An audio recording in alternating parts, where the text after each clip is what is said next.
యేసే పరిష్కారము అనుదిన Bible study కార్యక్రమం ప్రేక్షకులందరికీ యేసుక్రీస్తు వారి అద్వితీయ నామమున వందనాలు. ప్రభువునందు ప్రియ దేవుని బిడ్డలారా, నేటి దినము డాక్టర్ కారుపాటి శ్యాన్సాగర్ గారి ద్వారా బైబిల్ స్టడీలోని వాక్య ధ్యానమును కీర్తనల గ్రంథము నుండి ధ్యానం చేసుకుందాం. మీరందరూ బైబిల్తోనూ నోట్బుక్తోనూ సిద్ధపడి ఉంటే డాక్టర్ కారుపాటి శ్యాన్సాగర్ గారు ప్రార్థన చేసి ఈ దినపు వాక్య పరిచర్య చేస్తారు. ప్రభువునందు ప్రియ దేవుని బిడ్డలారా, నేటి వాక్య ధ్యానం కొరకు సహకారాన్ని ఇస్తున్న కుటుంబం ఏలూరు అమీనాపేట వాస్తవ్యులు మేడిబోయిన ధర్మలింగేశ్వరరావు గారు, వెంకటేశ్వరమ్మ గారు, కుమారుడు మురళీ గంగాధర్ గారు, కుమార్తె అల్లుడు దివ్య గోపాల్ గారు, తల్లిగారు శశిరేఖ, అత్తగారు శారా గారు సహకారాన్ని ఇస్తున్నారు. దేవుడి కుటుంబాన్ని దీవించును కాక. ధర్మలింగేశ్వరరావు గారు యేసే పరిష్కారంలో గత 10 సంవత్సరాలుగా సేవలు అందిస్తున్నారు.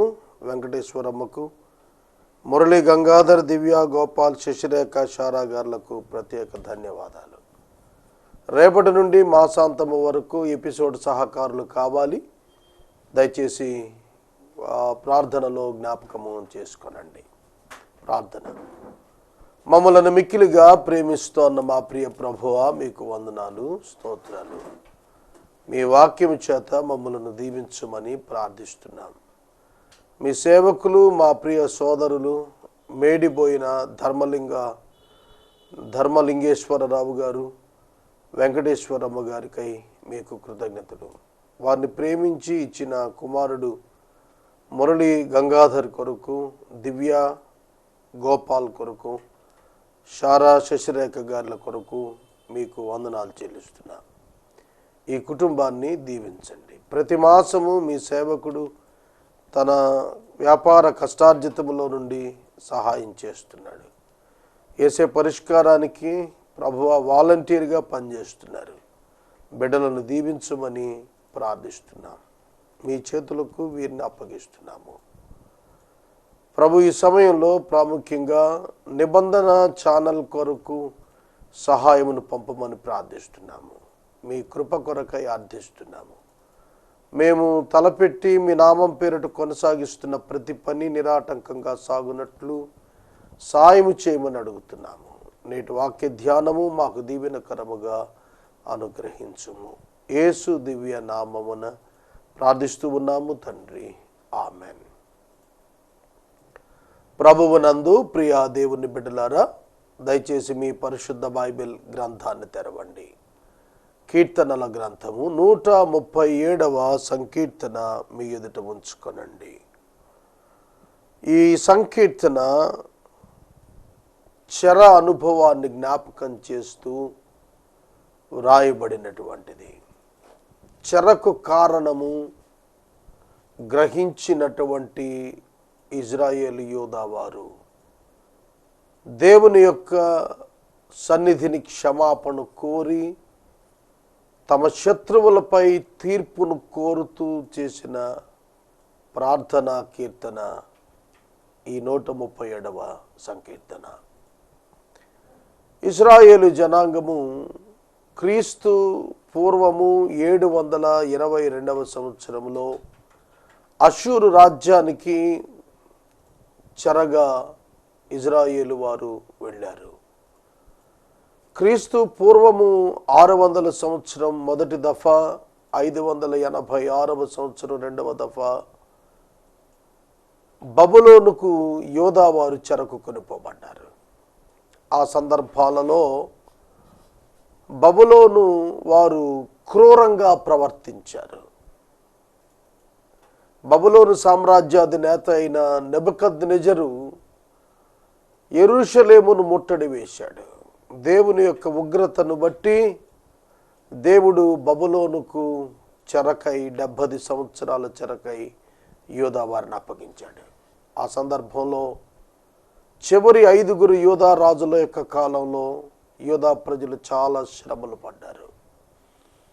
ప్రవక్త అయిన ఇర్మియా ద్వారా దేవుడు హెచ్చరికలు చేసిన మారు మనసు పొందని కారణంగా ప్రజలు చెరలోనికి వెళ్లాల్సి వచ్చింది.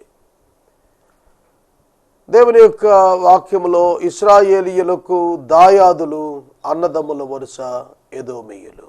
ఇస్సాకునకు 2 కుమారులు, ఏశావు, యాకోబు. ఏశావు సంతానమే ఏదోమీయులు.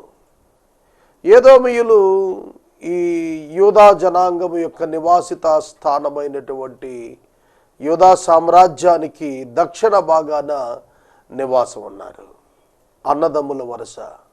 బబులోనీయులు యుద్ధానికి వచ్చినప్పుడు ఏదోమీయులు బబులోను వారికి సహకరించారు తప్ప యూదా వారికి సహకరించలేదు. బబులోను వారిని బాగా రెచ్చగొట్టి వారిని ప్రోత్సాహపరిచి మరీ యూదా వారి మీద కసి తీర్చుకున్నారు. ఎదోము వారు ఎన్నడూ కూడాను యూదా వారికి సహకారులుగా నిలబడలేదు సరికదా, వారిని పాడు చేసే ఉద్దేశాన్నే వ్యక్తపరిచారు. అందుచేత ఏదోమునకు శిక్ష రావాలని ఆ యొక్క బబులోను చెరానంతర పరిస్థితుల మధ్య వారు జ్ఞాపకం చేసుకుంటూ కూడాను ప్రభువును తీర్పు కొరకై ప్రార్థన చేశారు. అది ఈ కీర్తన బ్యాక్గ్రౌండ్. చదువుతాను. బబులోను నదుల యొద్ద కూర్చుండి ఉన్నప్పుడు మనము సియోనును జ్ఞాపకము చేసుకుని ఏడ్చుచుంటిమి. వాటి మధ్యన ఉన్న నిరవంజి చెట్లకు మన సితారాలు తగిలించితిమి. అచ్చట చెరగొన్న వారు ఒక కీర్తన పాడుడి అనిరి. మనలను బాధించిన వారు సియోను కీర్తనలను ఒక దానిని మాకు వినిపించుడి అని మన వలన ఉల్లాసము కోరిరి. అన్యుల దేశములో యెహోవా కీర్తనలు మనం ఎట్లు పాడుదుము? ప్రశ్నార్థకము. బబులోను నదుల యొద్ద కూర్చుండినప్పుడు కెబారు నదీ తీరము. బబులోను నదుల తీరాల నిరవంజి చెట్లకు సితారాలు తగిలించి ఏడుస్తున్నారు ఇజ్రాయేలు జనాంగం. సోదరుడా, సోదరి, ఒక వ్యక్తి స్వేచ్ఛను సద్వినియోగం చేసుకోక దుర్వినియోగం చేసుకున్నప్పుడు కలిగిన చరానుభవాన్ని బట్టి తరువాత కాలంలో జ్ఞాపకం చేసుకుని ఏడ్చిన ప్రయోజనం లేదు. అవును, అనేక మంది ప్రభువైన యేసుక్రీస్తునందు కలుగు చేయబడిన విమోచనను అనుభవించటానికి ఇష్టపడక పాపము యొక్క దాస్యములోనే ఇంకా మగ్గిపోతున్న వారుగా కనిపిస్తున్నారు ఈ లోకంలో. సోదరుడా, సోదరి, దేవుడు ఇచ్చినటువంటి స్వేచ్ఛను, దేవుడు ఇచ్చినటువంటి అధికారమును, దేవుడు ఇచ్చిన స్వాస్థ్యమును, దేవుడిచ్చిన గొప్ప మందిరమును నిర్లక్ష్యం చేసినందున విశ్రాంతి దినమును 70 వారములు అనగా 70 సంవత్సరాలు. మనం దానియేలు గ్రంథంలో వివరణ ఇచ్చినాక నేను మరలా వివరణ చెబుతాను. 70 వారముల యొక్క లెక్క మనకు దానియేలు గ్రంథంలో కనిపిస్తుంది. 70 × 7 490 సంవత్సరాలను గూర్చిన చరిత్రకు 70 వారాలుగా అభివర్ణించబడింది దానియేలు గ్రంథంలో. అందులో సరిగా మనం లెక్కించినప్పుడు 62 వారాలు జరిగినప్పుడు దానియేలు గ్రంథం యొక్క బబులోను అనుభవానికి వారు వచ్చినట్లుగా దానియేలు గ్రహించినట్లుగా రాస్తూ ఉన్నాడు. ప్రియమైన దేవుని బిడ్డలారా, ఈ 490 సంవత్సరాల కాలములో విశ్రాంతి దినాచారము మీరిన కారణము చేత ఒక సంవత్సరము ప్రతి వారము 7వ దినము విశ్రాంతి దినము గనుక 70 సంవత్సరాలు 490 సంవత్సరాల్లో విశ్రాంతి దినములకు సరిపడు కాలము. కాబట్టి ఆ 70 సంవత్సరాలు బబులోనులోనికి యూదా వారిని చెరకు పంపించి దేవుడు శిక్షించాడు. ఒక విధంగా మాట్లాడుకుంటే విశ్రాంతి దినాచారము మీరినందున దేవుడు ఆ దినములను పరాయి దేశంలో రాబట్టి జరిపించాడు వారి జీవితాల్లో అనేది వాస్తవం. అందుకనే ఆ యొక్క 70 సంవత్సరాలు కూడాను వారు బబులోనులో గడపాల్సి ఉన్నదిగా ప్రవచనాలు అనేకం చెప్పబడి నెరవేర్చబడ్డాయి. ప్రియమైన దేవుని బిడ్డలారా, బబులోనులో వారు నదుల తీరాన కూర్చుండి తమ చేతికి ఉన్నటువంటి ఆ యొక్క సితారాలు తీసుకుని వెళ్ళి నిరవంజి చెట్లకు తగిలించేశారు. ఎందుకంటే చెరలో ఆనందము లేదు, చెరలో గీతాలు లేవు. అదే వారు ఇశ్రాయేలు దేశములో ఉన్నప్పుడు, అదే వారు యెరూషలేములో ఉన్నప్పుడు వారి గానమునకు అంతము లేదు. దేవుని యొక్క వాక్యాన్ని పాటించినంత కాలము మన హృదయములో ఉల్లాసము, గానము, ఆనందము, స్తుతి అనుభవాలే ఉంటాయి. దేవుని వాక్యాన్ని ఎప్పుడైతే మనం నిర్లక్ష్యం చేసి విడిచిపెట్టి అన్య సాంప్రదాయానికి మనం తిరిగిపోతామో అప్పుడు ఆ స్థానంలో, స్తుతి స్థానంలో దుఃఖ గీతాలే వెలువడతాయి. అదే అనుభవాన్ని బబులోనులో వాళ్ళు చూశారు. ఆనాటి తరపు ప్రజల మధ్య నూతన తరం వారు అడిగారట, సియోను కీర్తనల్లో ఒకటి మాకు పాడి వినిపించండి అని అడిగారట. వాళ్ళు అంటున్నారు, మేము ఏ విధంగా పాటలు పాడుతాము? చెరలో ఉన్నటువంటి మేము విమోచన గీతాలు ఏమని పాడతాము? Our life is not matching with our words. మా మాటలతో మా జీవితాలు సరిపోల్చటం లేదే. మేము చూస్తే శ్రమలో ఉన్నాం, మేము ఎట్లా ఆనంద గీతాలు పాడుతాము? అవి పాడవలసినటువంటి చోట పాడకుండా ఉన్న కారణంగా ఈ స్థలాన పాడకూడని చోట ఎట్లా పాడగలుగుతాము? అది వారి వాదన. బబులోను చెరలో ఆనంద గీతం ఎట్లా కుదురుతుంది? అది విషాద గీత కాలం. అది యెరూషలేములో ఆనంద గీతం పాడాలి, పాడలేదు కనుక వారికి దుఃఖకాలం వచ్చేసింది. ఈనాడు మనం గుర్తెరగాలి, యేసుక్రీస్తు ప్రభువునందు విశ్వాసం ఉంచవలసినటువంటి సమయంలో విశ్వాసము ఉంచని ఎడల రేపు రాబోతున్నటువంటి కాలమున కృపాకాలము ముగిసినప్పుడు నీ యొక్క జీవితంలో దుఃఖమే మిగులుతుంది. నీవు నీ యొక్క వ్యక్తిగత ఆధ్యాత్మిక జీవితాన్ని నీవు నాశనం చేసుకోవద్దు. ప్రభు యొక్క రక్షణ నీకు అనుకూలముగా కృపాకాలములో సమీపముగా ఉండగానే నీవు ఆయన్ని వెదకటం నేర్చుకోవాలి. యెరూషలేమా, నేను నిన్ను మరిచిన ఎడల నా కుడి చేయి తన నేర్పు మరుచునుగాక. నేను నిన్ను జ్ఞాపకము చేసుకుని ఎడల నా ముఖ్య సంతోషము కంటే నేను యెరూషలేమును హెచ్చుగా ఎంచని ఎడల నా నాలుక నా అంగటిని అంటుకొనుగాక. చూడండి, భక్తుడు పాడుతున్నాడు, యెరూషలేమును మరిచిపోతే నా కుడి చేయి తన యొక్క నేర్పును మరిచిపోయినట్టే అంటున్నాడు. మన అతిశయ కారణం యెరూషలేమే అనేది వాళ్ళు చెప్పుకుంటున్నారు. ప్రియమైన దేవుని బిడ్డలారా, నేను ఇప్పటికీ చెబుతాను, ఈ దినం మధ్యాహ్నం కూడా పడక మీద కూర్చొని నేను ఆలోచిస్తున్నాను, దేవుడే లేకపోతే నా జీవితంలోనే నేనేమని జవాబు చెప్పగలుగుతాను? నా దగ్గర జవాబు లేదు. దేవుడు లేని అనుభవాన్ని వివరించడానికి కూడాను జీవితంలో ఒక్క భాగం కూడా నాకు తెలియదు. అట్లాంటి పరిస్థితి చూశాను నేను.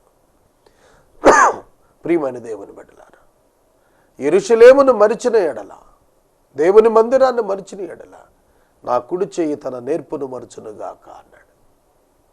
కుడి చేయి బలానికి సూచన, చేతికున్న నేర్పు విద్యకు సూచన. ఎంత విద్య ఉన్నా యెరూషలేమును మరిచిన వాడు సున్నా, దేనికి పనికిరాడు. అది అక్కడ అతడు చెబుతున్నది నిజమే. యేసుక్రీస్తుని విడిచి దేనికి పనిచేస్తాం మేము అనే ఆలోచన నాకు వచ్చినప్పుడు నేను దేవుని స్తుతించాను. ప్రభు, నీవు దొరికినందుకు నీకు మా హృదయపూర్వక వందనాలు నాయన అని చెప్పాను. ఈ చెడ్డ లోకంలో దేవుని కొరకు జీవించడానికి తీర్మానించుకున్నప్పుడు అంగీకరించి నడిపించి పోషిస్తున్న దేవుడున్నాడే, ఆయనను మరుచుట జీవితంలో మరొక అవకాశం లేదనేటువంటి జ్ఞాపకంతో బ్రతకటమే అని నేను మనవి చేస్తున్నాను. తరువాత వచ్చిన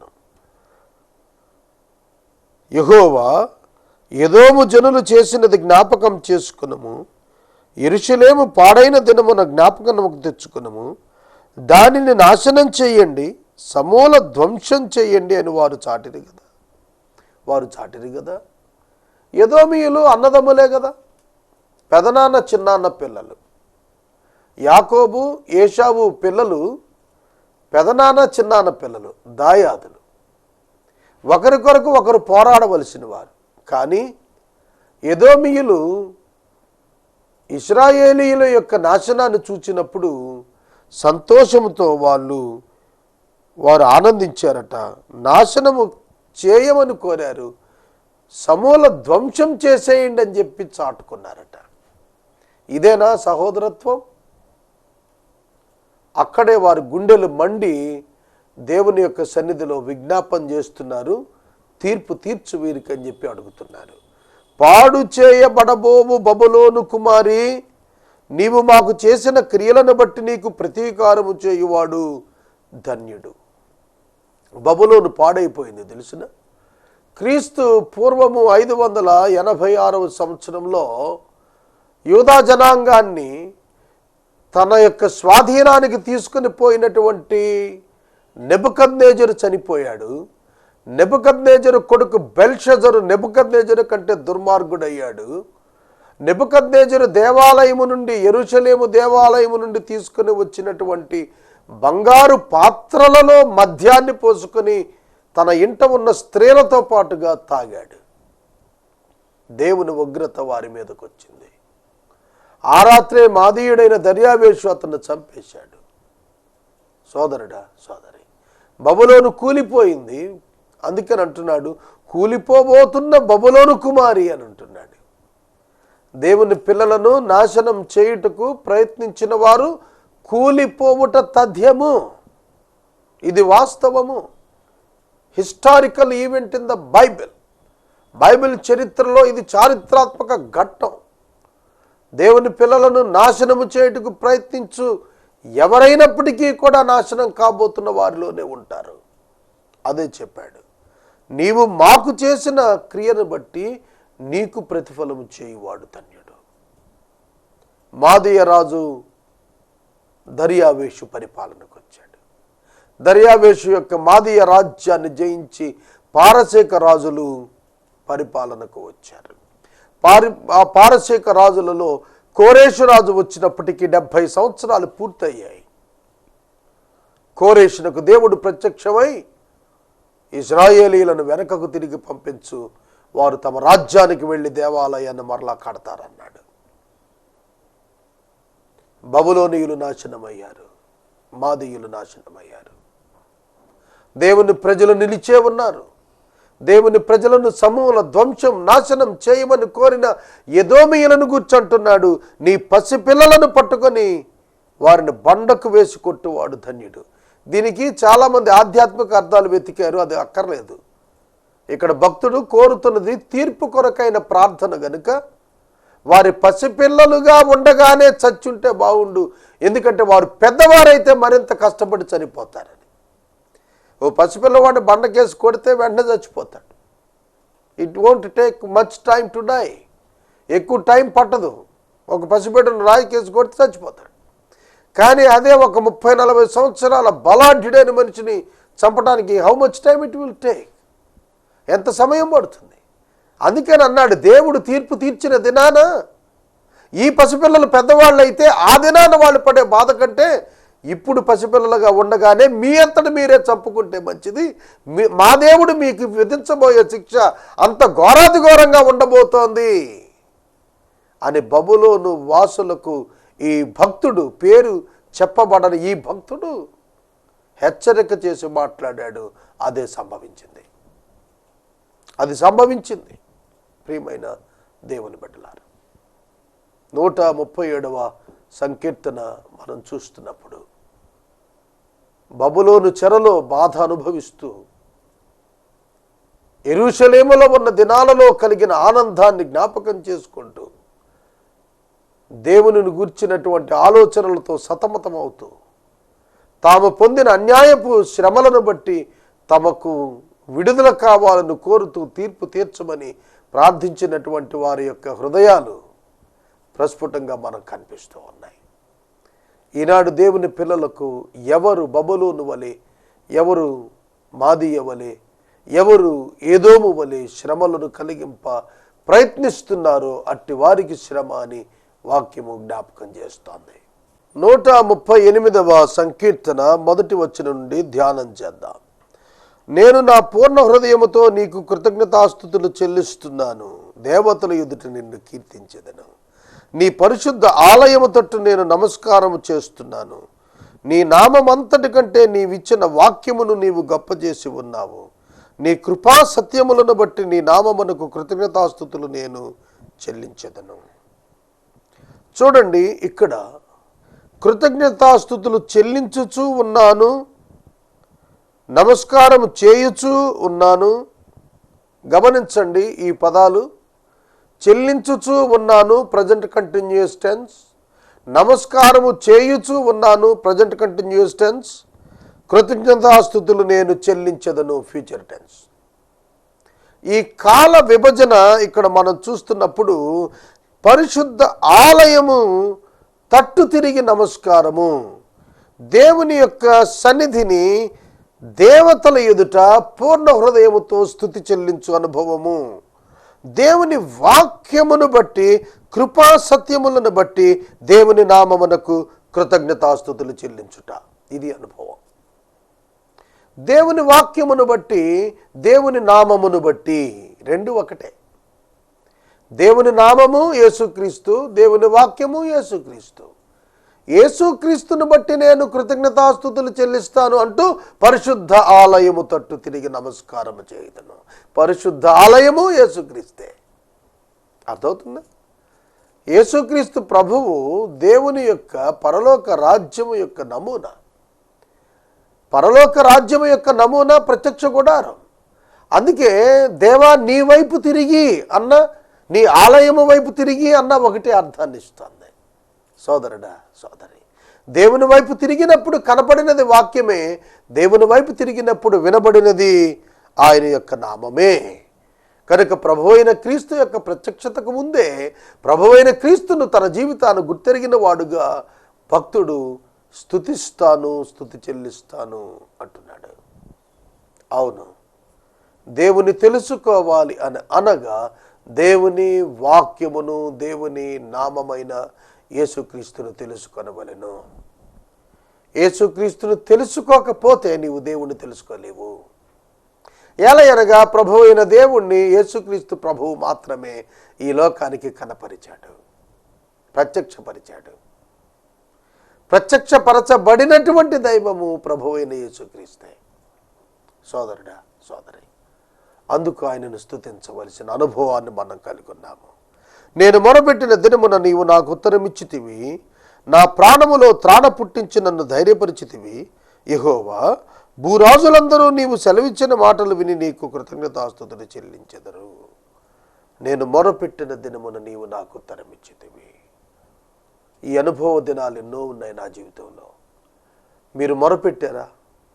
మొరపెట్టి చూడండి, మీ జీవితాలు ఉత్తరాలు దొరుకుతాయి, జవాబులు దొరుకుతాయి, పరిష్కారాలు దొరుకుతాయి. మీ సమస్యలకు యేసుక్రీస్తునందు ప్రార్థించి చూడండి, మీరు జవాబులు కనుగొనగలుగుతారు. ఇందులో సందేహం లేదు.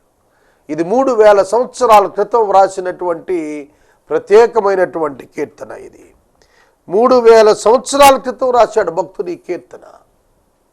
3000 సంవత్సరాలుగా మార్పు లేని దేవుణ్ణి తరతరాల విశ్వాసులు అనుభవిస్తూనే వచ్చారు. ఇది ఎంతైనా వాస్తవం. యెహోవా మహాప్రభావం గలవాడని వారు యెహోవా మార్గాలను గురించి గానం చేస్తారు. అవునండి, భూరాజులు దేవుని మాట విని కృతజ్ఞతాస్తుతులు చెల్లించుటే కాదు, ఆయన మార్గములు ప్రభావం గలవని గానము కూడా చేస్తారన్నాడు. దేవుని ఎరిగిన వారు, ఆయన మార్గాలను ఎరిగిన వారు, వాటి ప్రభావాన్ని గుర్తెరిగిన వారు దేవుని స్తుతించక మానలేరు. యెహోవా మహోన్నతుడైనను ఆయన దీనులను లక్ష్యపెట్టును, ఆయన దూరము నుండి గర్విష్ఠులను బాగుగా ఎరుగును. దేవుడు మహాన్నతుడు అయిన దీనత్వము గల వారిని లక్ష్య పెట్టేటువంటి వాడు. ఆయన నిర్లక్ష్యము చేయడు, ఆయన ఎన్నడూ కూడాను నిర్లక్ష్యము చేయడు. సహోదరుడా, సహోదరి, ఈ సమయంలో దేవుని యొక్క వాక్యము మనకు హెచ్చరిక చేస్తోంది. దేవుడు దీనులను ఎన్నడను నిర్లక్ష్యము చేయడు. గర్విష్ఠులను, వారి నడతలను దేవుడు కనిపెడుతూనే ఉన్నాడు. దేవుడు గర్విష్ఠుల నడతలను కనిపెడుతున్నాడు. గర్విష్ఠులు తప్పించుకొనలేరు. యెహోవా, నేను ఆపదలో చిక్కుబడి ఉన్నప్పుడు నీవు నన్ను బ్రతికించదవు. నా శత్రువుల యొక్క కోపము నుండి నన్ను రక్షించుటకు నీవు నీ చేయి చాపెదవు. నీ కుడి చేయి నన్ను రక్షిస్తుంది. యెహోవా నా పక్షమున కార్యము సఫలము చేయును. యెహోవా నీ కృప నిరంతరం ఉండును. నీ చేతి కార్యములను నీవు విడిచిపెట్టకము. దేవుడు నా పక్షమున నా కార్యము సఫలము చేయును. Confidence in God, faith in God, trust in God. దేవుని యందు మనకున్న నమ్మకం ఎటువంటిదంటే ఆయన మన యొక్క కార్యము ఎన్నడూ కూడాను నిర్లక్ష్యము చేయడు. ఆయన మనలను ఎన్నడూ కూడా విడిచిపెట్టేవాడు కాడు. శత్రువుల కోపం నుండి రక్షించటం కొరకు మనపక్షంగా దేవుడు తన యొక్క చేతిని చాచేటువంటి దేవుడుగా ఇక్కడ మనకు కనిపిస్తున్నాడు. ఈ 8 వచనాలలో గంభీరమైనటువంటి అనుభవాలు తన జీవితంలో చెబుతున్నాడు. దావీదు యొక్క experiences, the treasures of David. దావీదు జీవితంలో దొరికిన ధననిధులు ఉన్నాయి, చూశారు. ఆధ్యాత్మిక ధననిధులు మరి ఎవ్వరి జీవితంలో కనపడలేదని చెప్పాలి. పరిశుద్ధ బైబిల్ గ్రంథంలో దావీదు యొక్క అనుభవాలు అత్యధికంగా పాత నిబంధన గ్రంథంలో మనకు వ్రాయబడినట్లుగా మనకు అర్థమవుతుంది. David's influence on his nations. దేవుని యొక్క ప్రజల యొక్క దేశాల మీద దావీదు యొక్క ఆధ్యాత్మికమైనటువంటి ప్రభావం చాలా ఉన్నతంగా కనిపిస్తుంది. సోదరుడా, సోదరి, నీ జీవితంలో కూడాను దావీదు భక్తుని యొక్క కీర్తనలు, దావీదు భక్తుని యొక్క చరిత్ర, దావీదు భక్తుని యొక్క జీవితంలో దేవుడు చేసిన ఘనమైన కార్యాలను కనుక నీవు జ్ఞాపకం చేసుకుంటే నీ యొక్క హృదయము దేవుని పట్ల ప్రేమతో నిండుతుంది. నీ జీవితంలో కూడా అవి వాస్తవమని నీవు తెలుసుకోగలుగుతావు. అందుకే అంటాడు, యెహోవా నా పక్షాన కార్యం సఫలం చేస్తాడు, నాకు తెలుసు అంటున్నాడు. మన కార్యాలు సఫలం కావాలి. మొదటి సంకీర్తనలు అంటాడు, అతడు చేయునదంతయు సఫలమగనన్నాడు. అతడు చేయునదంతయు సఫలమగునన్న ఆ కీర్తనాకారుడే చెబుతున్నాడు, నా కార్యము సఫలం చేస్తాడు. నా కార్యము సఫలము చేయి దేవునికి నేను కృతజ్ఞతాస్తుతులు చెల్లిస్తున్నాను. అవును, మన జీవితాల్లో దేవుడు మన కార్యములను సంపూర్తి చేస్తాడు. మన కార్యాలు మనం ఒక దినాన్ని ముగించి ప్రభు దగ్గరికి వెళ్ళిపోతాం. ఆ ముగింపు దినం వరకు మన కార్యాలు నెరవేర్చవలసిన వాడు ఆయనే. హెబ్రీ పత్రికలో రాశాడు, నీతిమంతుడు తన కార్యములను ముగించి విశ్రమిస్తాడు, మధ్యలో కాదు. కనుక మన ముగింపు పర్యంతం ఆయన మనకు తోడుగా ఉన్నాడు. ఈ రాత్రికాలపు వాక్య భాగానికి సహకారం ఇచ్చిన కుటుంబం అమీనాపేట ఏలూరు వాస్తవ్యులు మేడిపోయిన ధర్మలింగేశ్వరరావు గారు, వెంకటేశ్వరమ్మ గారు, కుమారుడు మురళీ గంగాధర్, కుమార్తె అల్లుడు దివ్య గోపాల్, తల్లి శశరేఖ గారు, అత్తగారు శారా గారు సహకారాన్ని అర్పిస్తున్నారు. ఈ కుటుంబాన్ని ప్రభువు దీవించును గాక. మనము ఇంతవరకు డాక్టర్ కారుపాటి శ్యామ్సాగర్ గారి ద్వారా బైబిల్ స్టడీలోని వాక్య ధ్యానమును కీర్తనల గ్రంథము నుండి ధ్యానం చేసుకున్నాము. ఈ కార్యక్రమం ద్వారా మీరు పొందుకునుచున్న ఆత్మీయ మేలులు ఒక ఉత్తరం ద్వారా మాకు తెలియచేయండి. మీ ప్రార్థనా మనవులు మాకు తెలియచేస్తే ఏసే పరిష్కారం కార్యాలయం ఏర్పాటు చేసిన ప్రత్యేక ప్రార్థనా శిబిరంలో మీ కొరకు ప్రార్థిస్తాం. మీ కుటుంబ పక్షముగా ఒక ఎపిసోడ్ ప్రసారం చేయాలనుకున్నట్టు మాకు తెలియచేస్తే మా సిబ్బంది మీ గృహాలను దర్శిస్తారు. ముగింపు ప్రార్థన ఆశీర్వాదాలతో ఈ కార్యక్రమాన్ని ముగించుకుందాం. ప్రార్థించుకుందాం. మమ్మల్ని మిక్కిలిగా ప్రేమిస్తున్న మా ప్రియ తండ్రి, మీకు వందనాలు, స్తోత్రాలు. వాక్యము విన్న బిడ్డలను దీవించండి. మీ కృపాహస్తం మాకు అనుగ్రహించండి. ఎపిసోడ్ సహకారం ఇచ్చిన ధర్మలింగేశ్వరరావు గారు, వెంకటేశ్వరమ్మలను దీవించండి. బిడ్డలకు కావలసినటువంటి కృపనివ్వండి. శారా గారికి ప్రభువా శస్త్రచికిత్స నాయన జరిగించాలని ప్రార్థన చేస్తున్నా. నాయన కావలసిన కృపా సహాయం మీరు పంపించండి. నాయన బిడ్డకు ప్రమాదం లేకుండా మీ కృపనిచ్చి నాయన స్వస్థత దయచేయండి. మీ చిత్తమైతే ఆపరేషన్ లేకుండా మందులతో తగ్గిపోవటానికి కృప దయచేయండి. నీ చిత్తమై ఆపరేషన్ అవసరమైతే ప్రభు చేయుటకు అనుకూల శారీరక పరిస్థితులు దయచేయము. మీ చేతులకి బిడ్డను సమర్పిస్తున్నా.